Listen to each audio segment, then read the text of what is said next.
What is going on, guys? Today we are going to be installing a Course Motorsports phone mount. I currently have this vent style last fit one, but I want to get away from the vent style. I actually have a review video on this one, and that I'll post down in the video description if you want to watch that if you're interested in this one. It's probably one of the better vent clip ones, if I'm being honest.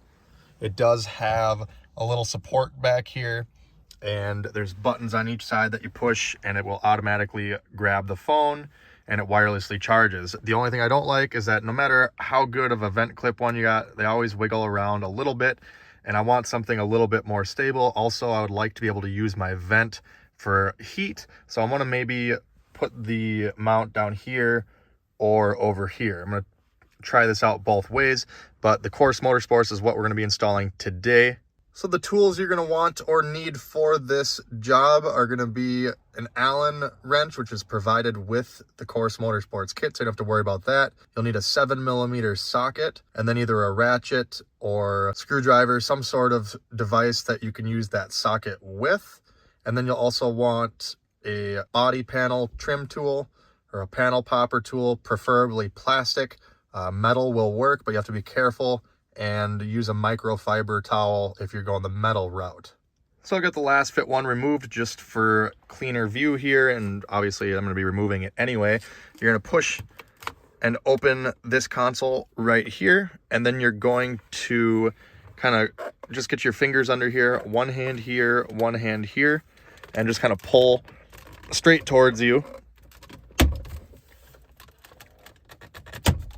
Then I'm going to use, if you have a plastic trim tool to get under here, that'll be fine. I have a metal one, so I'm going to use a metal one with a microfiber so I don't damage anything here.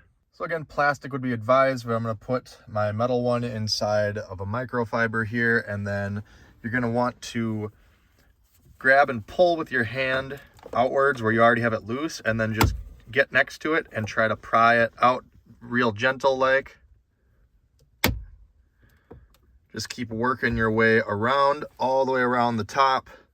Just keep carefully prying and pulling. So I'm not gonna lie, it is pretty nerve-wracking, so you definitely wanna take your time and be careful not to gouge anything, especially if you got the nice gloss here.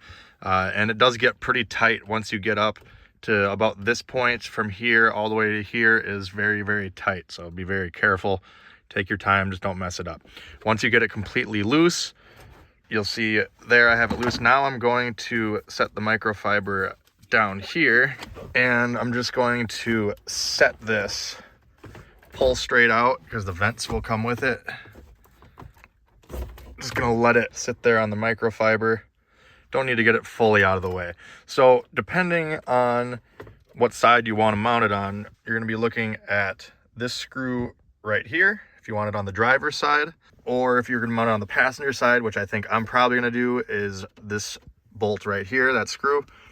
Should be a 7mm for that. So I've actually decided after some trial here that I'm going to put it on the passenger side, just because when it's over here on the driver's side, the steering wheel is kind of in the way and obstructs. I can't see the screen or anything. So I'm actually going to put it over there. I'm also not going to have to worry about hitting my knee on it or anything. It's just going to be not in the way as much. Plus I'm in this every day. There's not a passenger here every day, so I'd rather take room from that side than my side. I'm gonna go ahead and remove the 7mm like I mentioned.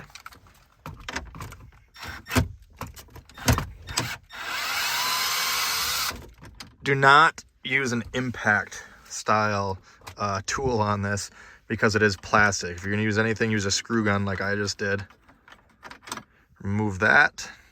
Now we'll take this piece included with the kit, and you're going to overlap.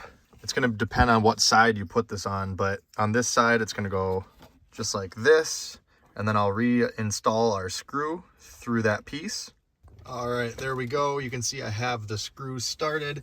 Now what you want to do as you tighten the screw, you want to make sure that you have this thing angled correctly. Obviously you don't want it way off like this, and you don't want it way up like that, because the other panel is going to go right here and it hugs it pretty good. So you want this to be kind of like that, where it just makes the same natural bend as this trim panel. I'm going to hold it where I want it while I tighten this down. And there's also a piece of foam on the back here that rests on this trim piece for a little extra support. All right, again, 7mm to tighten that screw up, and you do want it snug, but you don't want to go too tight because it's just a small screw and it just threads into a little metal clip. So you definitely don't want to strip that or break it. As you see here, we still have a pretty good angle. So I'm going to now test fit this and push this panel back in. When we put this in, we need to go nice and slow. Make sure our angles of approach are correct to get these two vents back into their ducts. And just be kind of careful, push and gently wiggle, kind of get everything in place, and then we should just be able to push and snap all the clips back in around the perimeter of the trim panel. All right, there we go. Vents are all lined up. Gonna slowly kind of work our way around here. Make sure we're not hitting that piece.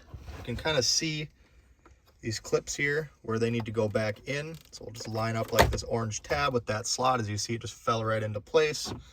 And before we click everything down, take one more look here. And it's not perfect, but it's darn close. So I'm gonna go with it and get the tabs lined up on this side as well. Just go ahead and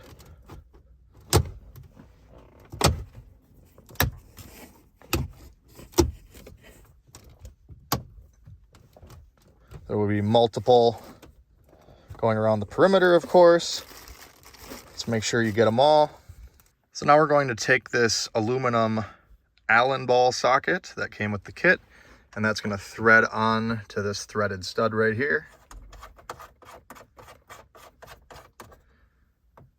Then we'll take the supplied Allen key and just snug it up. Again, this is a small stud and the socket is aluminum, so we don't want to go too tight.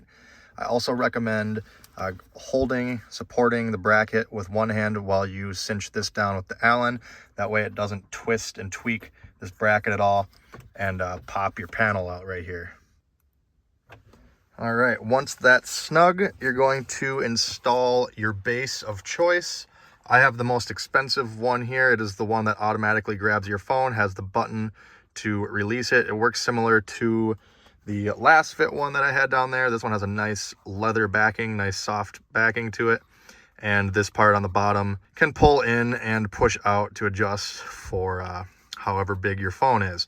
Now, I'm not sponsored or anything by these guys. I'm just purely trying this out of my own pocket because I live in Minnesota where it's very hot and cold depending on the time of year. So suction cup and 3M sticky tape automatically out. Neither one of those hold up from super cold to super hot. They'll do good in one or the other. That's it. Already discussed kind of my dislikes with the vent one, and I definitely don't like the WeatherTech cup phone one because it takes up a cup holder spot, and I only have 2 cup holders to begin with. So, and it's way down here. I don't want to be looking down here. I'd rather be more screen level here or higher up. So that's why we're ending up with this unit. It's the best one I found so far for the Grand Cherokee WK2. Now that that tangent is over, we will take said base along with this plastic collar. You can see it's kind of rounded. This side of it is more rounded right here. So that rounded part is going to face away from the base. We're just going to barely start it, a couple rotations. Then you're going to come back over here, put your fingers behind the bracket to support, and push this onto the ball socket. Now you're going to tighten this up to keep everything nice and tight. Should still be able to move it a little bit. Loosen it up if you have to. And now we're going to plug in the power source. I'm going to open this back up. This USB charging cord and 12-volt charger came with the phone holder. So we're going to plug in to my 12-volt right there. And we got USB-C on this end. That's just going to plug in on the bottom side. I should have done that first so it's easier to see, but you'll find it. Okay, there it is, just on the very bottom here. Goes straight up. And since it's USB-C, you don't have to monkey around with trying to figure out which way it goes. Eventually, I am going to tidy this up and make it so that the cable runs directly into the dash, so I don't have any of this mess coming out of there, and I'll be able to keep this closed and keep it cleaner looking. So follow for that. Eventually I'll do it, don't know when, but now is time to try it. So we're going to go ahead and power up the Jeep. As you see there, it opened up all by itself. Another thing I suggest is making sure that the arm can fully come out. I just have a gap right there where it doesn't hit, so I have mine adjusted perfect for my liking. I may bring it up just a tad.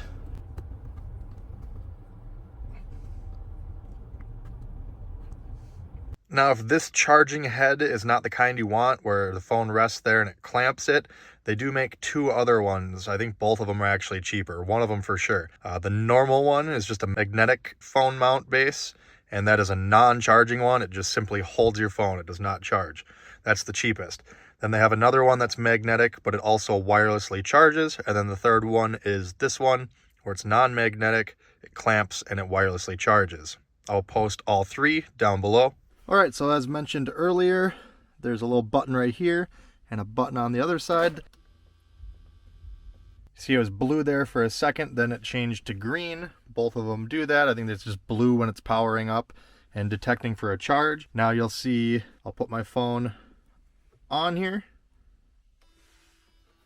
Wirelessly charging, automatically clamps down on it, very nice. Again, I haven't even adjusted this bottom part, haven't had to. This is an iPhone 13 Pro, not the Max, so it's the 6.1 inch screen, I believe. But as you see, I'll just push the button on the side here. It just opened up. There is quite a bit of space, so I think that you could fit a Max, no problem. I'm not sure what the equivalent would be for Android, but there we go. Charging, clamping, it's out of my way. I'm not going to hit my knee on it. It's roughly the same height as the screen and the dash, so it's really not any more out of my way to look at, and it's not obstructing the vent at all, because this vent blows this direction anyways. So we got no problems. I like that. I'm happy with it. And you know, no matter what, it is going to have some wobble. See right here, it has some, but it has less than the vent style.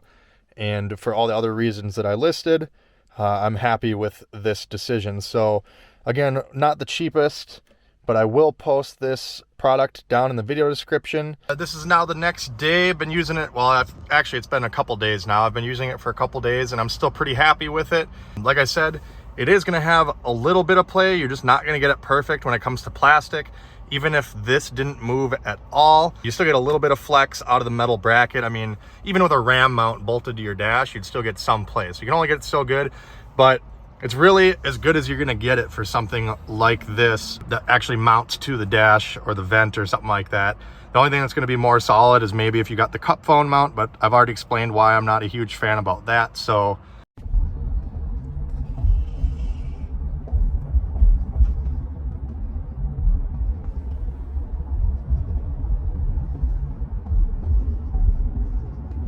So hopefully this helps some of you guys out that are looking for a better solution like I was, where I just didn't want the vent obstruction and all that stuff, but still wanted a secure mount. So if this video helped you out, make sure you hit that like button, subscribe for more videos like this. Check out my other videos here on YouTube and check me out on all the socials. As always, thanks for watching. Have a great day.